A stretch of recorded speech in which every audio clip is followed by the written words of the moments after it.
예수님께서 귀신 들려 눈도 보지 못하고 말도 하지 못하는 사람을 고쳐주셨습니다. 만약 믿음 좋은 우리 서울 풍산교회 성도들이라면 와 하면서 막 박수 쳐주고 아마 난리가 났을 거예요. 예수님 잘하셨다고. 근데 두 부류가 있었습니다. 한 부류는 예수님께서 말 못하고 벙어리 들린 귀신 들린 자에게 귀신을 쫓아주고 말하고 보게 했더니 와 다윗의 자손이시다 이렇게 외쳤습니다. 반면에 다른 한 부류는 어떻게 말했습니까? 바알셉을 귀신의 왕의 힘을 입어가지고 저가 귀신을 쫓아내는도다라고 이렇게 아주 예수님의 사역에 대해서 악평을 했습니다. 예수님께서 그에 대해서 어떻게 말씀을 반응하셨냐면 성령을 힘입어 귀신을 쫓아내는 것이 아니면 이미 하나님 나라가 너희에게 임하였느니라 라고 말씀합니다. 그러면서 주님께서 하시는 말씀이 뭐였냐면 아주 12장 30절을 읽다 보니까 이렇게 말합니다. 나와 함께 하지 아니하는 자는 나를 반대하는 자다라는 거예요. 그리고 어떻게 악평하는 그 바리새인들은 예수님과 함께하는 자가 아닌 거죠. 또 나와 함께 모으지 아니하는 자는 해치는 자니라라고 해요. 예수님이 오신 것은 모으고 회복시키는 것인데 바리새인들은 그렇게 하지 않았다는 거죠. 예수님 하신 일에 대해서 평가는 예수님께서 얼마나 그들의 평가를 갖다가 단호하게 분석하고 명확하게 심판하신지를 갖다가 예수님께 하신 말씀을 보면 알 수 있는데요. 예수님께서 이렇게 강력하게 독설을 쏟아붓는 예는 극히 드문 것 같습니다. 어떻게 예수님께서 말씀하셨냐면 우리 한번 같이 읽어볼까요? 12장 34절입니다.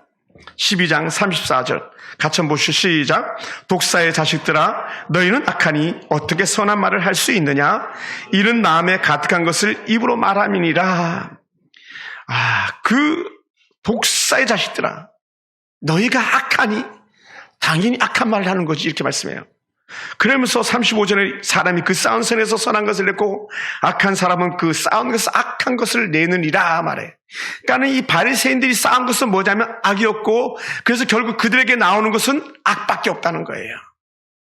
그래서는 예수님께서 그것들에 대한 평가를 말씀하시는데 37절에 내 말로 의롭다함을 받고 내 말로 정죄함을 받으리라.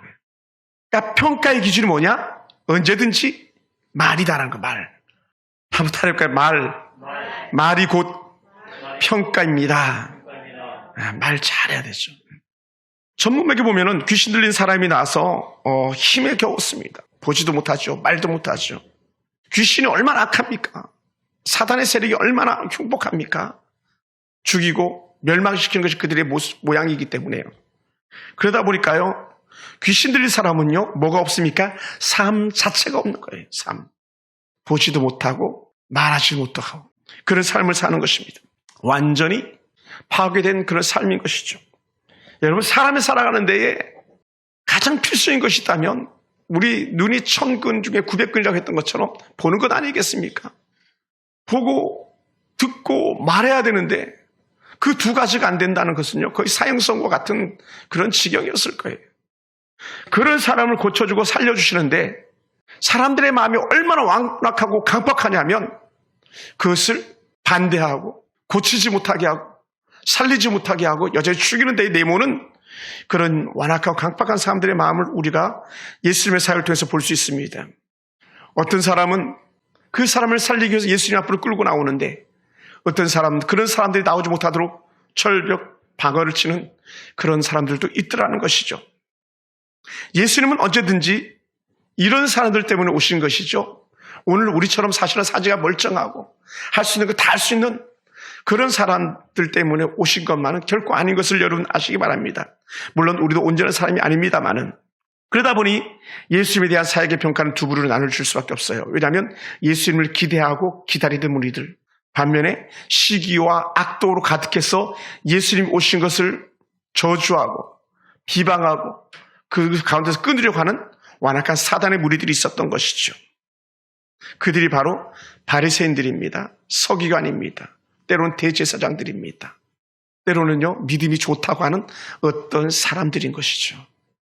그들이 예수님의 발목을 잡고 살리는 그런 일을 하지 못하도록 가로막는 그런 역할을 하고 있었던 것이죠.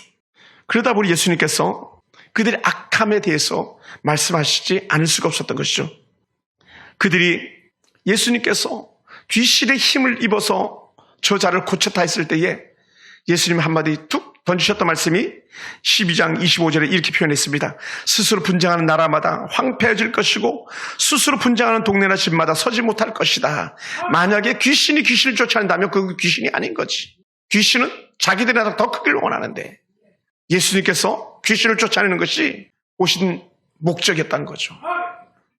예수님이 귀신의 힘을 입어서가 아니라 예수님은 귀신을 쫓아내는 것이 이 땅에 오셨던 목적이고 또한 교회도 그렇고 저도 그렇고 악한 사단의 세력을 멸하고 하나님 나라가 속히 이곳에 임하길 바라는 마음 가지고 오늘 교회가 서는 것이고 오늘 우리가 부름받은 자의 목적인 줄 믿으시기 바랍니다. 할렐루야. 그리고 예수님께서는 그들에게 대해서 얼마나 독서를 말씀하셨습니까?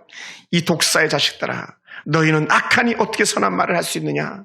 너희는 악하니 어떻게 선한 말을 할 수 있겠느냐? 마음에 가득한 것이 입으로 말함이니라 하는 거예요. 바리새인들이 선한 말을 할 수 없었던 이유가 분명합니다. 바리새인들의 속은 예수님 말씀처럼 악했기 때문입니다. 바리새인들의 마음에는 시기와 질투와 증오가 가득했습니다.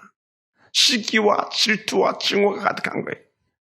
속이 악했기 때문에 그들의 시기와 질투로 가득 차 있었기 때문에 좋은 말을 할 수가 없었던 것이죠.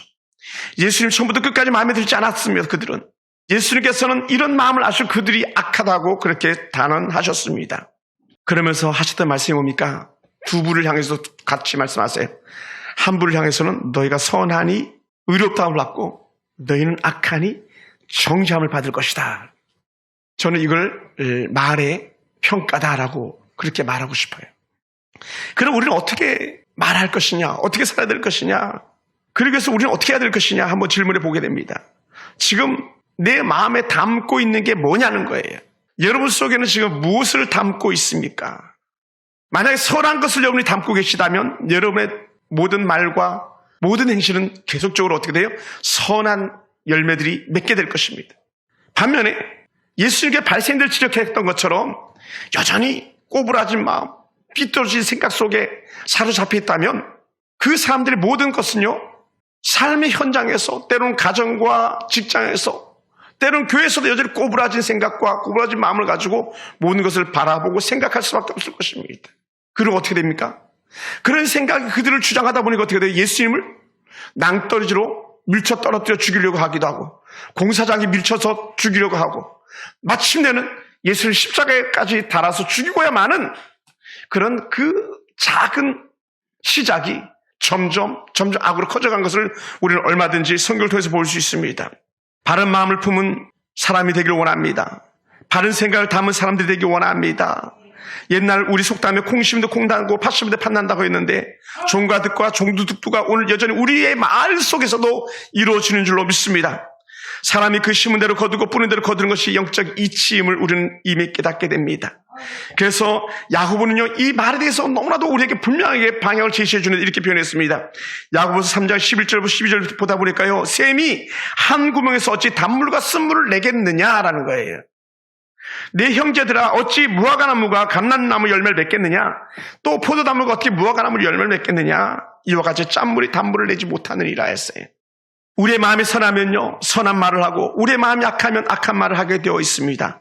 왜냐하면 말이 곧 그 사람이요, 그 사람의 인격이 되기 때문에 그렇습니다. 또한 그 사람의 말이 곧 그 사람의 신앙의 고백이 되는 거예요. 우리 대부분 우리가 생각하고 추구하던 것이 말로서 나오게 된 것을 볼 수 있습니다. 예수 믿는 사람, 아니 예수를 바르게 믿는 사람들이 모이면 그래서 아름다운 말들이 나오게 되어 있습니다. 할렐루야. 그래서요, 여러분 비교할 것조차도 없습니다. 만약에 예수 믿는 사람이 좀 악해도요, 악한 사람보다 더 악하지 않습니다. 왜요? 우린 이미 선에서 출발했기 때문에 그렇습니다. 때로 믿음이 없어서 행실 때로는 악해 보인다 할지 모르겠지만 그럼에도 불구하고 여러분 속에는 여전히 하나님의 역사가 임하는 줄로 믿습니다.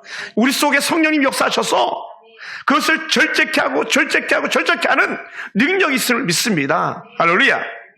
바리새인의 악한 마음은 예수님을 사귀게 된 시기와 질투에서 시작되었다고 말했습니다.